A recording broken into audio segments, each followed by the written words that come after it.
Wike immediately issue an apology to President Bola Ahmed Tinubu as Commander-in-Chief of the Armed Forces and to the officer whose honor was violated. Hey, let's not deceive ourselves.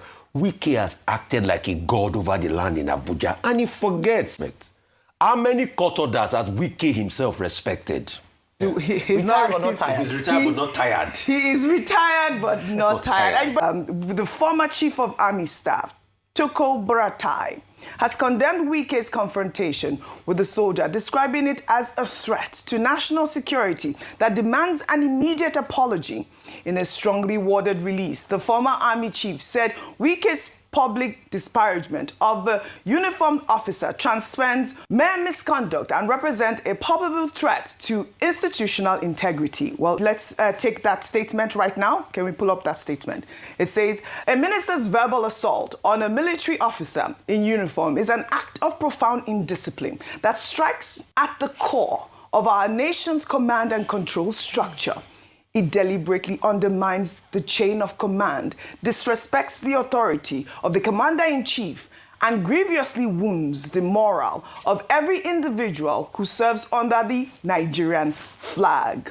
Buratai argued that such actions erode the foundation of discipline upon which Nigeria's national security apparatus stands. He dismissed suggestions that the incident was political theater, calling it instead a reckless endangerment of national order and a clear indication of undermining the federal government's authority. The former army chief demanded that Wike immediately issue an apology to President Bola Ahmed Tinubu as Commander-in-Chief of the Armed Forces and to the officer whose honor was violated. He insisted that the nation's security must come first and called for decisive action rather than politics of military bashing. I mean, we've gotten two different reports to balance this story, Rufai. But, you know, this Buratai's intervention adds another, significant military voice to the growing controversy surrounding Wike's confrontation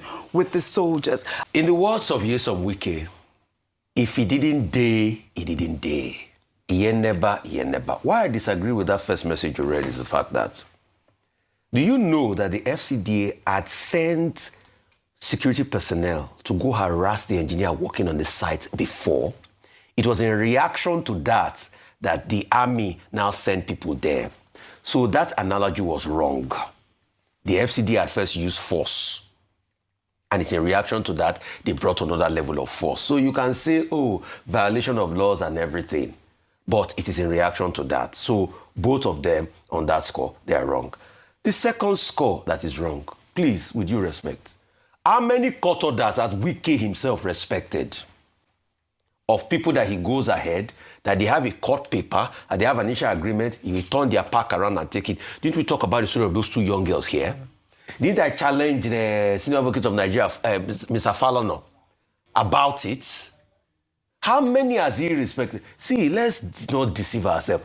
Wike has acted like a god over the land in Abuja, and he forgets that you're not going to be FCT Minister forever. Before you, El Rufai, he did his own. He still left in the end. Why? Meaning? Please, be gently. Do it. Speak evil as well. Do it slowly. All right. The third point is, you now got there. You claim that you have called before. You had called the man superior. Why was that the show? It's because you wanted to intimidate him. But the man refused to be cowed. Yerima refused to be cowed. And please, those that are trying to skew narrative, Yerima didn't insult the minister. All right. All he said is, stood his ground. How can you call somebody a fool and you expect him not to talk? The next thing, you are a boy. Just like one minister was calling me a boy the other day, small boy. The next thing, I was already after I finished school before. Is that the bone of contention? All right. Please, like I said, the Hadiza Bala Usman's index should be released to the public so that we even have a ministerial code and screening. All right. You can't just have all sorts of things happen like this now. Rufai, you have more opportunity to speak. Let's take some more reactions. This is from Characteristics, who wrote, unfortunately, this incident reflects a broader pattern where some retired or serving military officers attempt to use armed personnel to intimidate civilian authorities or protect questionable private interests. Such behavior undermines the rule of law, erodes public trust in the armed forces, and weakens Nigeria's democratic institutions. The president, as commander-in-chief, must call the military hierarchy to order. The military must reaffirm its constitutional duty to remain subordinate to civil authority and ensure that no officer serving or retired uses the uniform to pursue private gain. The Nigerian armed forces have a proud history of discipline and service to the nation. That discipline must extend to respecting the boundaries of lawful deployment and upholding the supremacy of civilian authority. The events in the FCT should serve as a wake-up call for renewed civil-military education and strict accountability within the rank. Well, before I come to you, we got reports alleging that, that disputed 30-hectare plot of land in Gadwa district was originally allocated to serving and retired military officers, but was later revoked by Wike.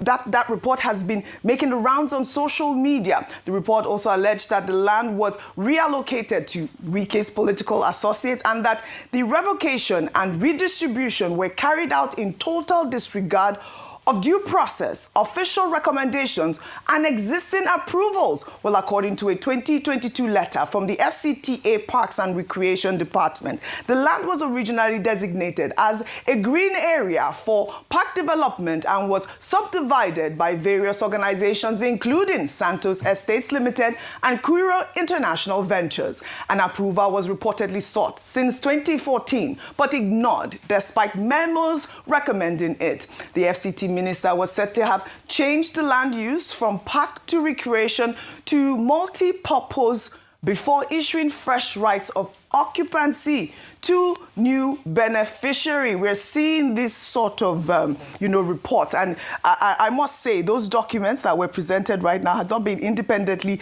verified by Arise News. But these are the reports that are circulating, plus the fact that it's trending. The dispute, Ayo, exposes the complexity of land administration in the FCT, where powerful interests often collide.